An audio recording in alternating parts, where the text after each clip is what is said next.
Welcome back. Lovely to see you again. Hasn't time raced away as you've been listening to these different chapters from Gravespeakers, Maria?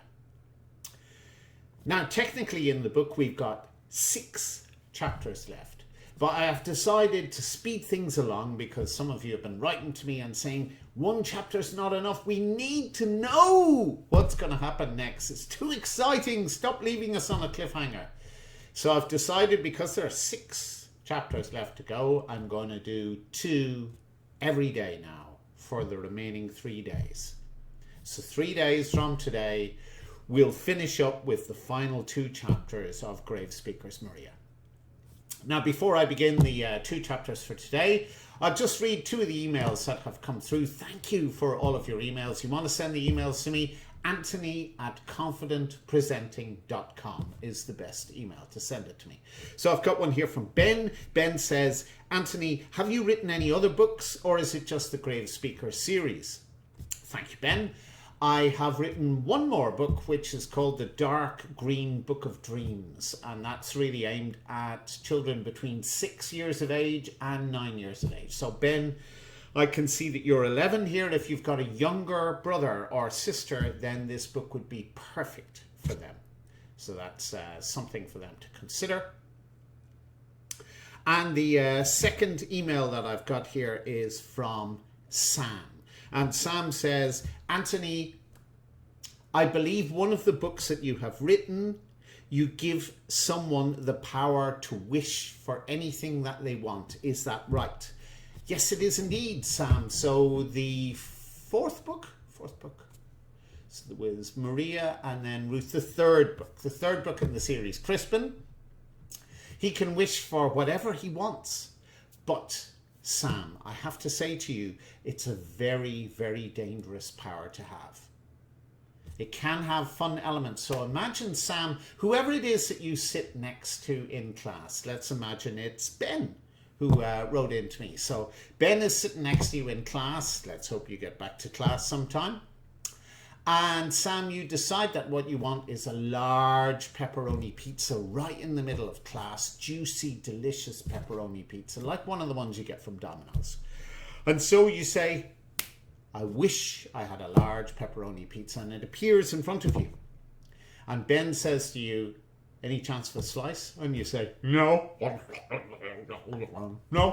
No chance. And the teacher gets out of his seat and he comes over to you, and just as he's about to say something to you, you go, I wish you went back to your seat and sat down again. And you continue eating the pizza until the end, and Ben is saying, any chance for a slice? And you're like, no. And you finish it all off. And at the end, your stomach's feeling a bit sick. And Ben says, haha, I told you so. I wish my stomach felt better. I wish I had another pizza. And Ben then this time says, please, let me just have one slice. And you say to Ben, you're beginning to annoy me now. I wish you were on top of a polar bear in the North Pole. And poor old Ben might not even have brought his overcoat with him. And maybe he has to ride the polar bear to the nearest airport to get back. Or maybe you remember that you wished him away, wish him back, but the polar bear comes too. So having the power to wish whatever you want, even if you're pure of heart, is really, really dangerous.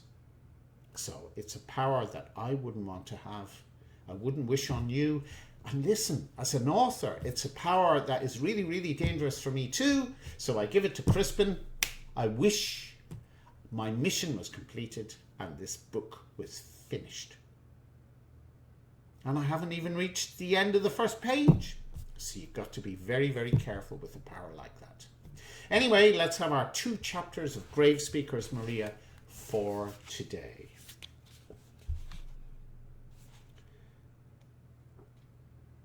You may remember we finished yesterday. Laertes wasn't at all happy with Maria, and he whirled her across the room and pulled the curtains down and pushed her bed all around the place.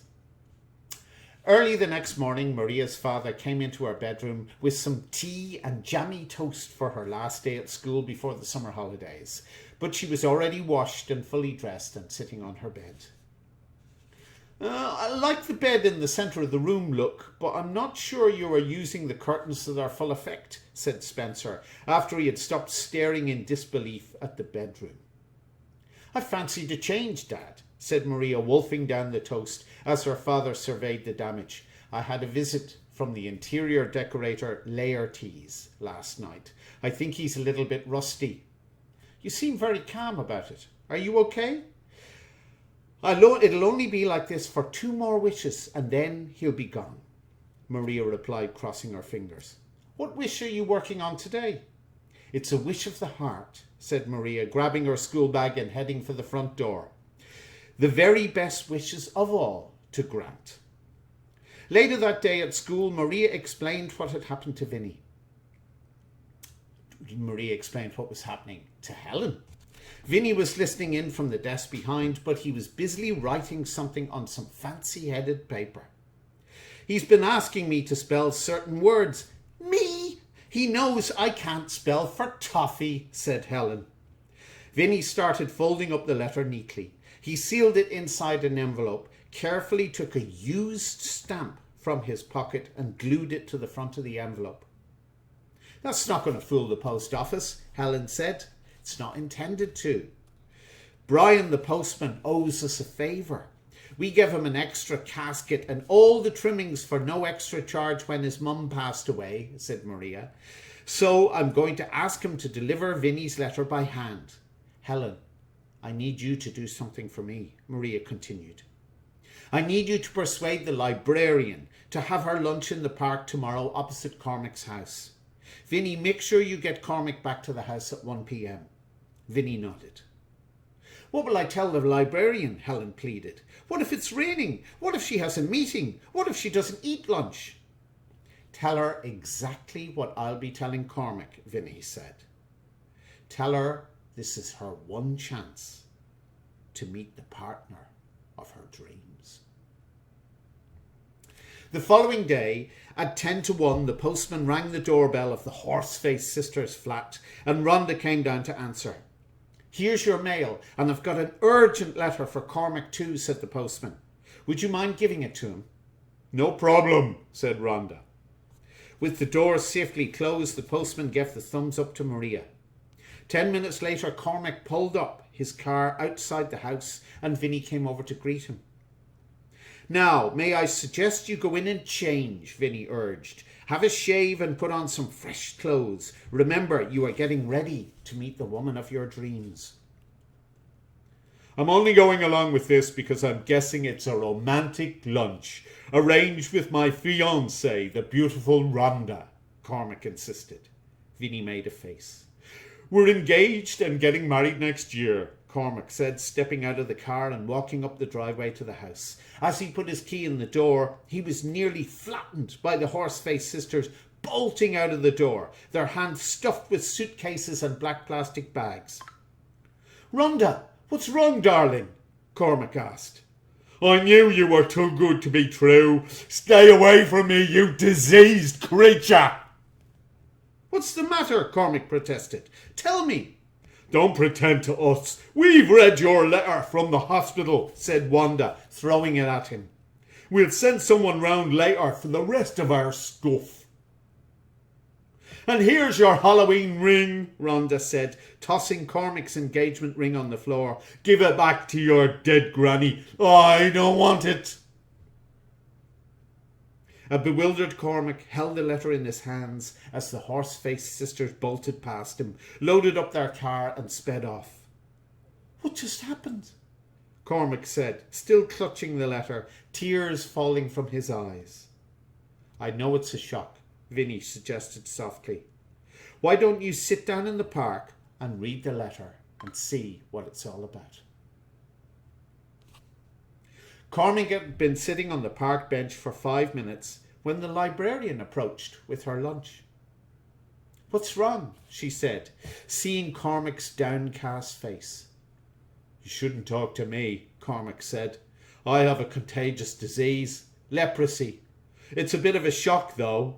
I didn't even realise I was sick. Is it in this letter? The librarian said, sitting down beside him. May I read it?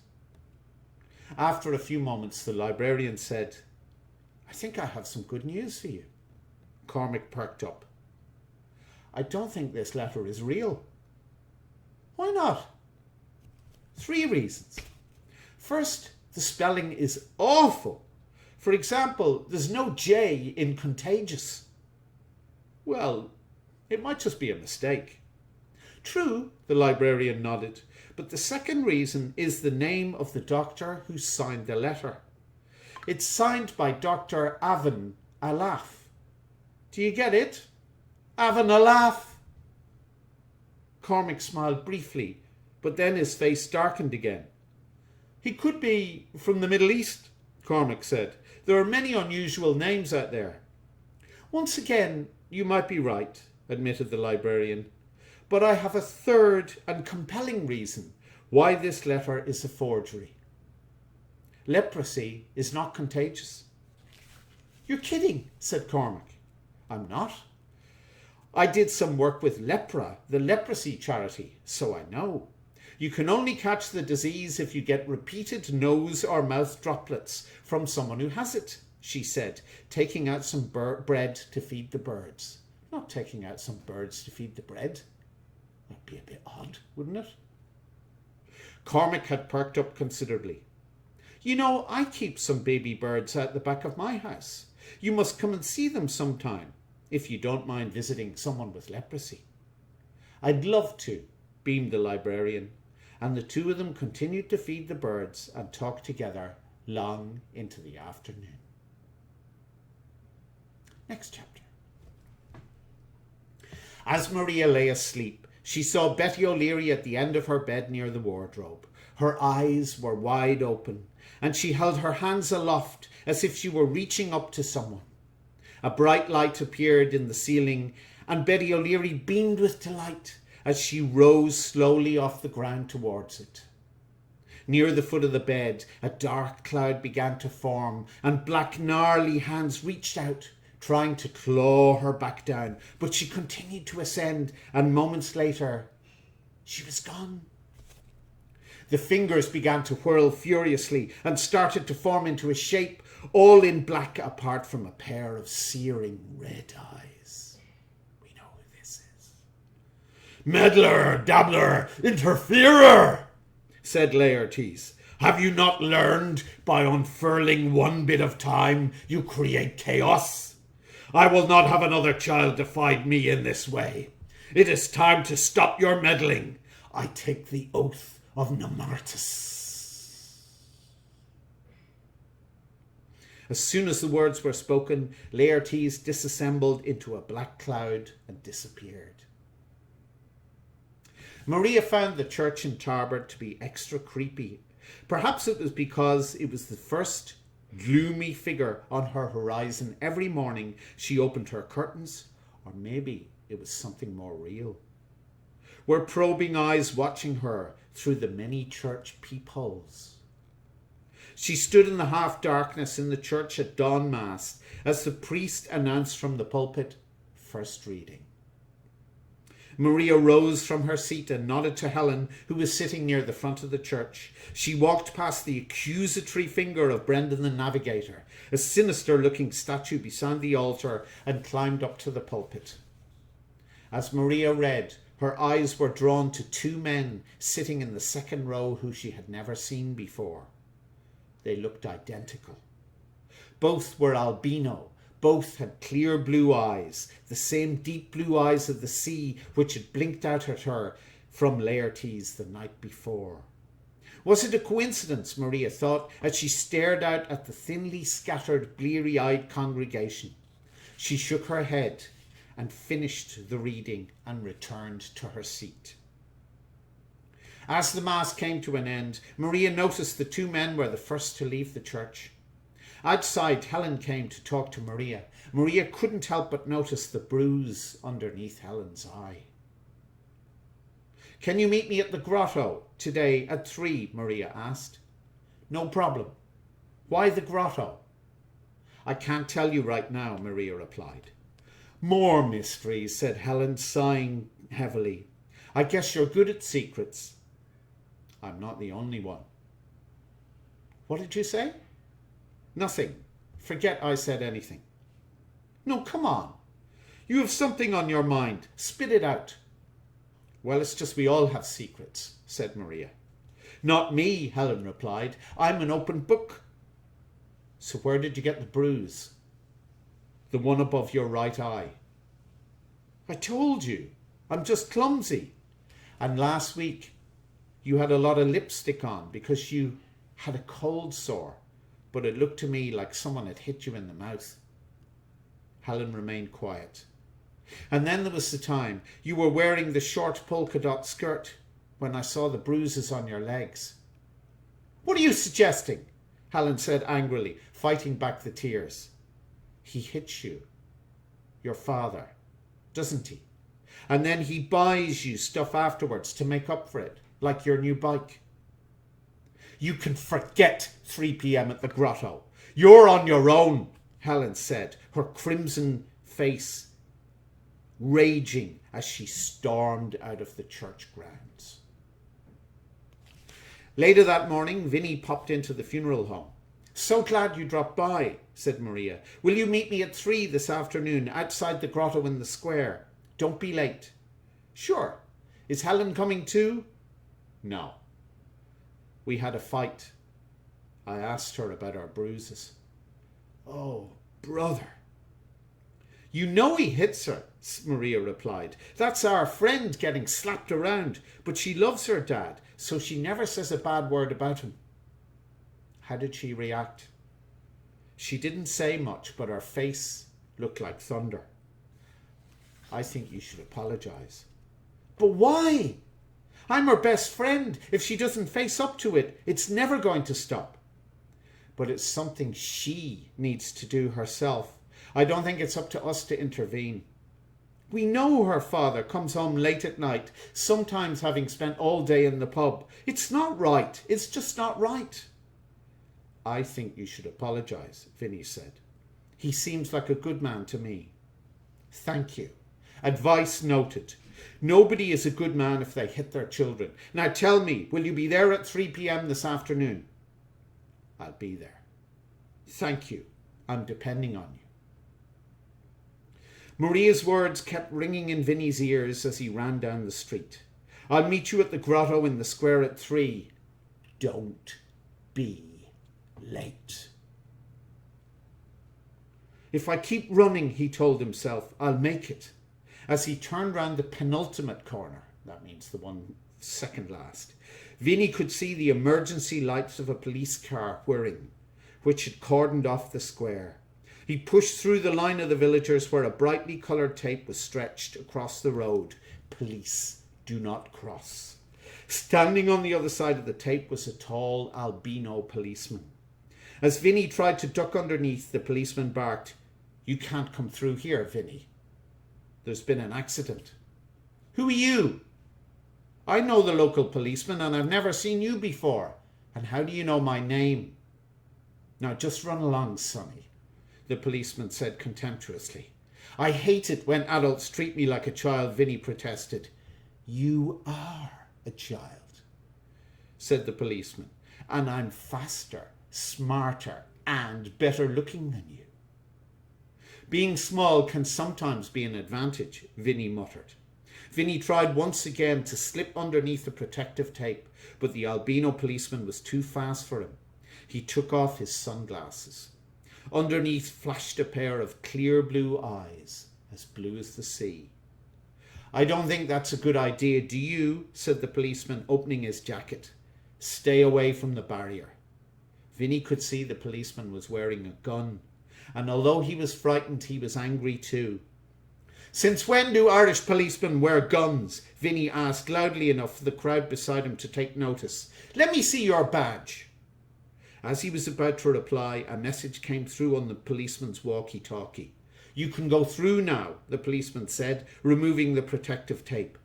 Vinny rushed round the corner to the grotto, but Maria was not there. That's the end of the 2 chapters for today. I'll see you back here again tomorrow.